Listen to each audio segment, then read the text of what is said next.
we have Elysia McDunn. Welcome. Thank you for having me. I'm excited. I've had an Instagram crush on you for a while, so I was thinking we have to have you on because not only have I seen stuff that you post about obviously being a real estate agent, but a lot of fun interior design and really great tips and tricks. Modeling and all sorts of different things. Yeah, kind of a hodgepodge, so good mix. So yeah. Thank you, I appreciate that.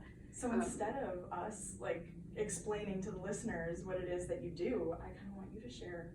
Tell us just a little bit about you, like a quick, your elevator speech. Sure. I'm actually an ICU nurse, and on the side have been doing real estate for quite some time. I've only been an agent for a little over 4 years. And so I also did a lot of design and help with flipping prior to that. And then I actually got my, it's like a certificate through Century for National Kitchen and Bath Association to do interior design. So kind of a little bit of everything, and that's what we're kind of going to touch on and how I got into it. So yeah, so let's just like dive right in. What made you get into from like being an ICU nurse, which is like completely different than real estate, right? So what made you get into real estate? Sure. I love like the process, all of it, by helping buyers, helping sellers, helping investors, investing myself, and of course the design piece. That's huge for me. Even like down to organizing, like how your room functions, how your drawers look, like every little piece of it is what I love. So that being said, I really wanted to have like a creative outlet. Nursing is super tough. There's a lot of emotional and physical demand. This past year. Yes, even more so. And just like job security. So prior to that, I worked for Medtronic as a drug rep, and back in like the 07-08 crash, they called and they're like, sorry, your job's on hold, like we're frozen. And I was like, what does that mean? And they're like, well, we don't know either. So it was really stressful for me. And suddenly that job security I thought I'd always have left, and I was really nervous. So working on building something on the side where I could be my own boss was super important to me, and kind of giving myself a little more freedom and flexibility. So that's pretty much how I started. So when you go into a home, or you want to like list a home, or you're working with your clients, right? Yeah. With that interior designing background or that organizational piece of things, do you be like, okay, so before pictures, this is what this needs to look like, or like in order to get this to sell, you know, I mean. Yeah, absolutely. So I usually go in, and one of the things I do is show people comps. Like, this is a competition, right? So if buyers are coming in to look at your home, this is what they're looking at. And that can be super helpful for people. They're usually emotionally invested in their home. And so I will tell them, like, we want to look like this, you know, they sold for a high amount, or we want to look like this because they got, you know, multiple offers. And I will try to help them. A lot of times they'll use their own furnishings and then add pieces if I need to really make it stand out and be photogenic. So the other thing I'll tell people is, don't be offended. Like, it's not that your style is bad. It's more like what appeals to the masses. So it won't even necessarily be my style at times, but it looks good in photos and just will appeal to more people. So that must be fun too when you're representing buyers, because then as a buyer I can go in and look, and you can be like, well, actually it'd be super easy to just quickly do this. Or yeah, absolutely. So we do that a lot. Or they'll, you know, want a quote or an estimate about how much, you know, a minor kitchen renovation or bath or something simple. And so it's nice to kind of have that piece and be able to speak to that, and sometimes set people straight on finances. They'll think it's much cheaper than it is to do. So that can be super helpful when they choose to purchase something. Yeah, to be realistic about it. Paint's like the only thing that's cheap. Yes. Yeah. If you're doing it yourself. With labor right now, it's like crazy. So you said that you've only been an agent for about like 4 years? Yeah. So my husband was an agent prior. So he got his license to start purchasing when we went for investment and for our flips. And I would watch him and go, well, I can do that too. So that's part of what made me go in and to get my license. And I really enjoy helping buyers and sellers a lot. So he doesn't do that on his own. He just does his own stuff. I usually am the one that will go out to help other people buy and sell. So is that how you got into flipping homes, is through your hubby, or? Yes. Okay. I learned everything from him. I love making like old and ugly, functional and beautiful. So we would go in and, you know, in the beginning, he'd be like, all right, what's the cheapest carpet I can get? And I'm like, no, people don't want that. Like, we don't want ugly, it looks like oatmeal brown and, Yes. you know, just not the trend. And I was like, you need to there's still like, you know, I would say not cheap, but like, you know, reasonable priced stuff that you can buy that really makes a home stand out.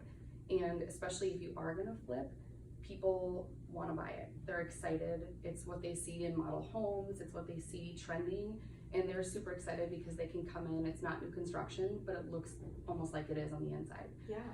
So that being said, I would do a lot of the design. That's kind of how that started. So I would start picking stuff out. I'd always have a budget, which was very helpful actually, because you really learn, all right, where do I need to like cut and how do I do this and get the most bang for my buck? So just, you know, and really making it functional. If I can like take down a wall, that's super easy and not too expensive, but it really opens it up and gives people more space. You know, I look at that kind of stuff, like what can I do to really make it function for a family or an individual living there. So I know that you keep some of the properties and then yes, rent them out. So yes. what makes you, so first of all, did you start by doing that, or were you flipping and then you're like, now I'm ready to take on property management? Yeah, so my husband, actually, that's how he started. He would buy a home, live in it, and then have roommates, etc., paid on the mortgage, and then he'd go off to the next one. He'd house And hack. exactly. He did it before it was super popular. Yeah. So yeah, started like 20 years ago now. So then, you know, even when I lived there, like we'd have roommates in the basement, we'd finish renovating, and then we'd move on to the next one. So we kept doing that over the years, and then finally, after having kids, I was like, okay, I need our own house. I can't do this anymore and live in a construction zone. So yeah, I manage all of them, and that's a lot of work, but I also have like automated my process a lot, so it's easier for me. Everything is online, electronic, including leases, payment. It's you know, automatically withdrawn, so they just sign in and it's taken care of, so it makes that part easier for me. But yeah, it is a lot of work, so I enjoy it. So how do you determine which is like a good rental? Yes, so I always say, like, people always need a place to live. We've never had a time where there's a lot of vacancies. We were very nervous going into COVID even. Yes. Did not have a single missed payment or late payment. People were fantastic. That's amazing, because I don't know I if know. everyone else experienced No, that. and when we were hearing that, it was very scary. But you know, we have really nice homes, and I think that's really a big key part of it. I always say, like, if I wouldn't live there myself, I cannot rent it to anybody.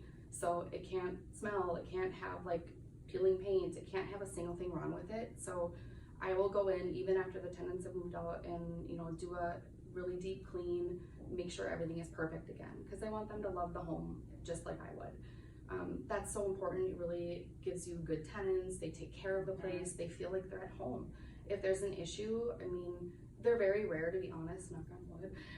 I don't have too many problems, but you know, once in a while, if it is 11 at night and they have a sewer problem or like a plumbing issue, I answer the phone and they're like, oh wow, we didn't think you'd, I'm like, absolutely, and I've got someone out there in an hour. So really helping take care of the property and making sure you're a responsive landlord, I think, is key to having good tenants and having them pay on time and take care of the place. That's probably really helpful for your real estate clients too, if they're looking to buy or get into the investment space. You have that experience of being like, if that's your plan to house hack, Yes. like, this is what we look for. Yeah, absolutely. And you know, a number of things too, like bedroom and bath count, garage and parking. People usually want a place to park. Location is key, especially if it's closer to freeways. I notice I actually get a lot more calls. I think because then people can expand where they're looking so that they can quickly get to work. So that's really helpful. And of course, like I think I told you before, sometimes I'll have the intention of flipping, but I'll get done and I'm like, this is so cute, I have to keep it. So I've done that, I think 2 or 3 times at least in the last few years. So, you know, and then I'll keep it and rent it out. So when determining rent, I've read blogs and stuff like that, you know, from like what are the people who do the buy rent rehab, who are those guys? Bigger Pockets? Bigger Pockets, yeah. Bigger Pockets podcast, plugging another podcast on our podcast. But I think one of the things is like you want to have 1% of the purchase price of the property be the monthly rent, or how do you determine? So personally, I look at market rent. So I see not only what's available, what shape and condition it's in, but I'll use little calculators online like rentometer.com. It's super simple. You know, you'll always have Zillow with like the rents estimate, and I kind of average all those things together. The biggest piece for me, of course, is supply and demand. So right now we're seeing the largest increase in rents in like 15 years, I think it is. So it's incredible, especially after COVID, which we were so nervous about. It's actually even better. So looking at all of those things, I'll average it out, and I like to be at or just slightly below market rent. If I have good tenants, they stay. You know, I'll increase it with inflation, but I'm not too overzealous. I don't try to shoot for the stars, so to speak. So I'll see a lot of properties sitting, and it's not in the greatest condition. It's not great when I get there to look at it myself, and I see why it sits, and they're usually a little high on pricing. So yeah. So Elysia, you wear multiple hats. You're a wife, you're a mom, and then you have a lot of different avenues of income, right? yes. Walk us through on like, do you have a team? How do you do the design piece of it? Like how do you manage it all? Because I'm trying to manage it all and I only have one job. It is a lot. You know, and this, I can actually speak to your podcast. I can't remember what it was, but it was the imposter syndrome one. Yes. This was huge to me. So I'm a nurse, I'm a mom. There's not very many women that do that. There's quite a few that I know of and follow, and like they're great and they're huge, and I'm like, I'm just me, like I'm small, like am I good enough, like can I do this on my own? I'm not even strong enough sometimes to like rip some of the flooring out that I get stuck doing. So that was a huge thing for me going into this, was can I do it, and kind of overcoming those fears and excuses, to be honest. A lot of it I felt like I made up excuses. Well, I'm busy, I'm a nurse. And instead, when I finally said, hey, I'm gonna do this, what do I need to do?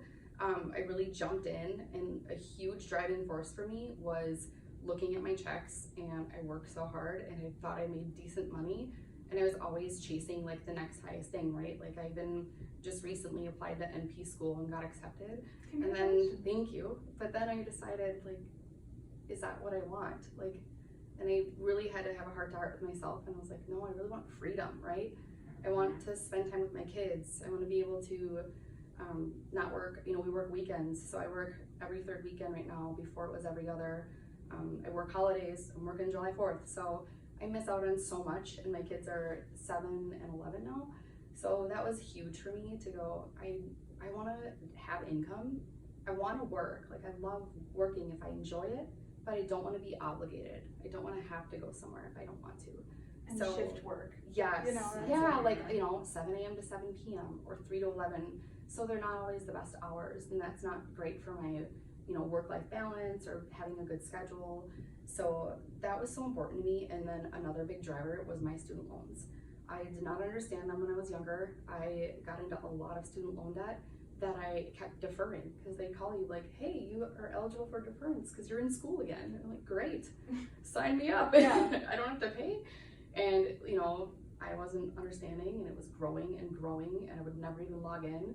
And that was huge. I opened it up and was like, this is a mortgage, like this is a house, and I have nothing to show for it other than an education.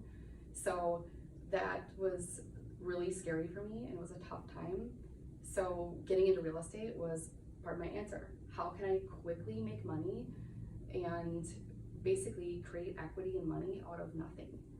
And that was such a great thing for me, and it was eye-opening. So I, especially on my very first one, I made enough that was like my annual salary in one. Wow. And that all went to student loans. So Yay. that was so exciting. Yeah, just to be able to pay those off and not have to do it just by the monthly payment and trying to like double it even. I could literally throw chunks at it at a time until it was gone.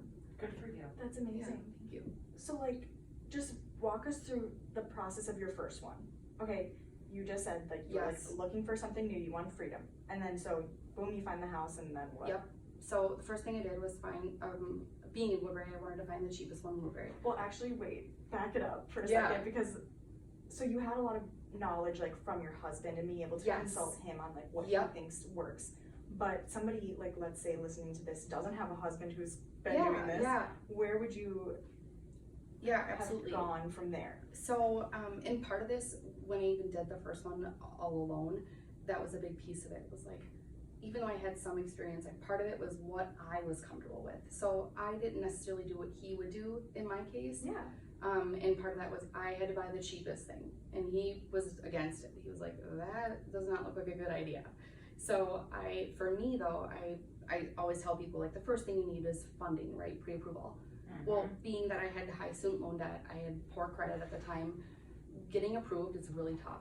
The first, I would say 3 months was finding a bank to approve me. I mean, I think I had 8 or 9 lenders say no, but it's all about finding that one. And there's creative financing, there's like HELOCs, there's portfolio loans, commercial loans, investor loans. And for me, I was able to obtain a portfolio loan. I put together a business plan and just showed them my intention, what I was gonna do, and how I'd pay for it. And the backup for me for that was of course a renter. So if I was unable to flip and sell, I always had this rental income to show them, hey, I'll be able to pay the mortgage by the renter, by the tenant. So that was huge. I always tell people like your financing is first, and don't think you need a lot of money. Don't think you need to have great credit. There are a lot of creative ways that you can work around that to get started. And then once you start, not only will you make money to reinvest, but you'll also have a lot more opportunity. So the bank, especially if they're a smaller bank, private banks will be able to trust your work, and they say, yeah, hey, we'll give you another line, not a problem. So I always tell people like, don't be afraid and say like, oh, I can't have bad credit, or I don't have enough to put down. There's a way. There's a will, there's a way. You can do it. After that, I, of course, being an agent, was able to find a home. So I would always tell people, if you're not an agent yourself, make sure you find an agent that has either bought investments or works with investors, because that's important. Otherwise they're, not always as knowledgeable in some of the things that you should look for. And for me personally, I need to find the cheapest home that needs work. And that was important. And work that I could do. So I found something that I thought was all cosmetic.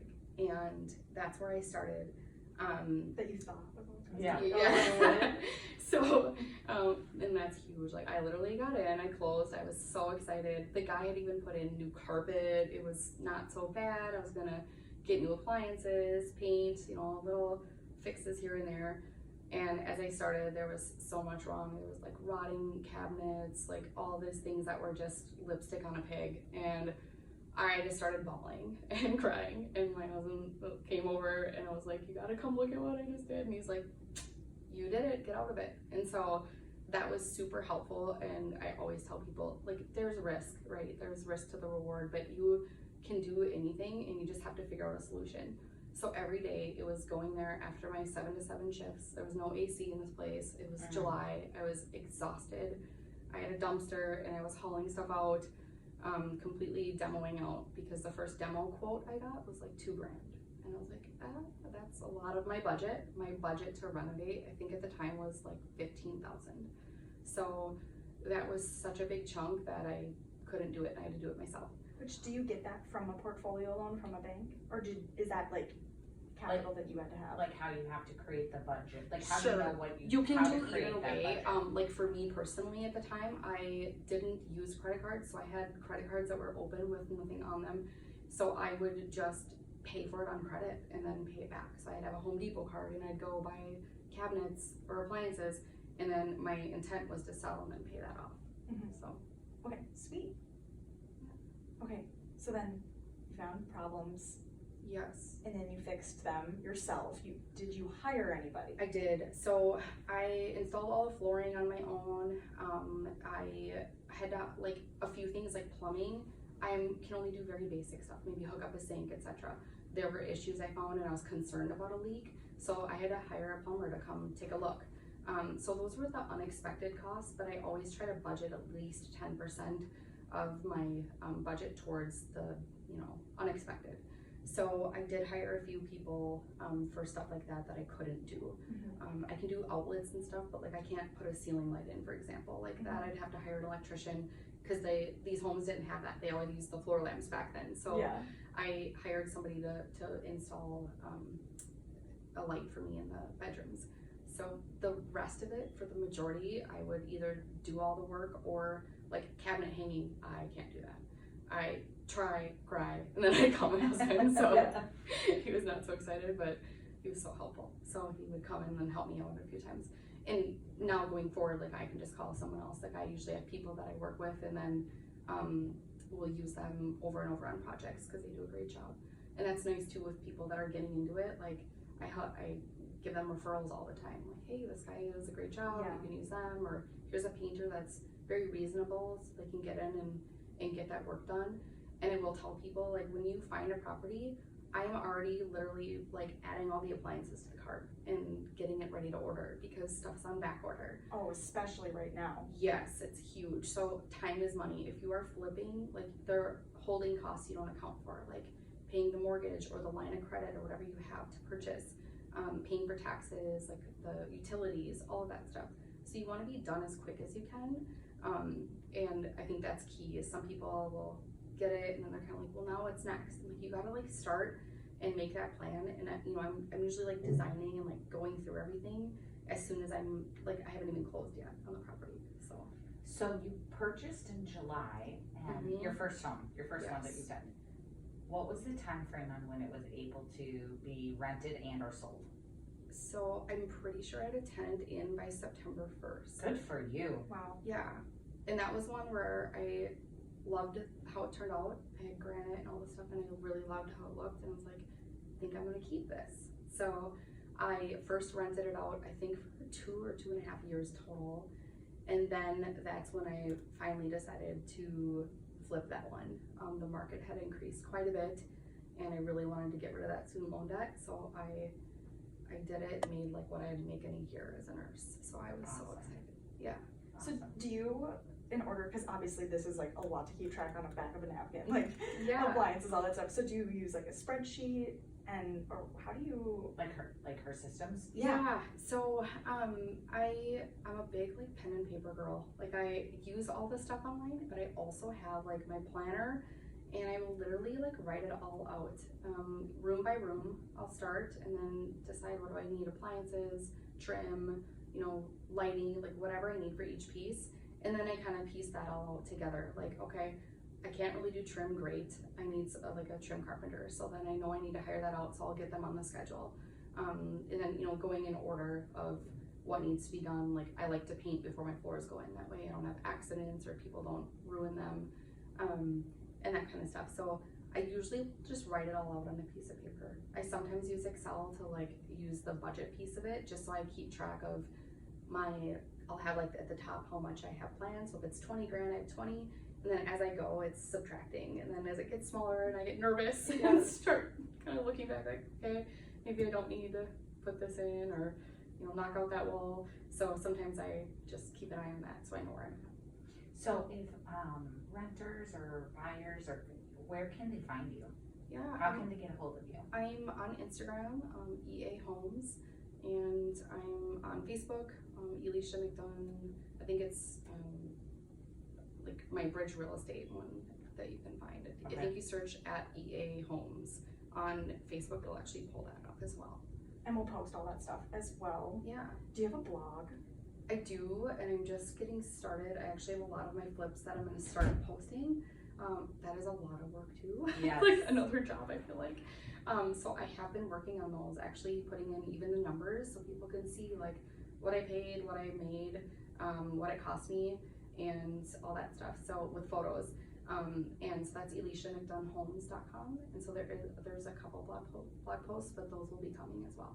That's awesome because I totally get what you mean where it's like it is a lot of work and at first it is kind of like thankless is not the right word, but you know what I mean? Yeah. It's not, you don't see what the ROI is, but I've Yes. seen these people that post stuff like on Pinterest, for example, you know, because when you're trying to get inspiration, then you click through the blog posts and you see these people and they're clearly making like a ton of money off of like ad revenue just from their blog. Yes. It's like, that's like an additional stream of income on top of all the other things. Yeah, it's a lot of work. So I see people are like, oh, that's all they do is blog. I'm like, that is a lot of work. It's a lot getting everything put together, putting the content, you know, the writing and photos. I mean, I have to like search just through photos, trying to find old ones and the before and afters because I wasn't very organized in the beginning. So it is a lot of work.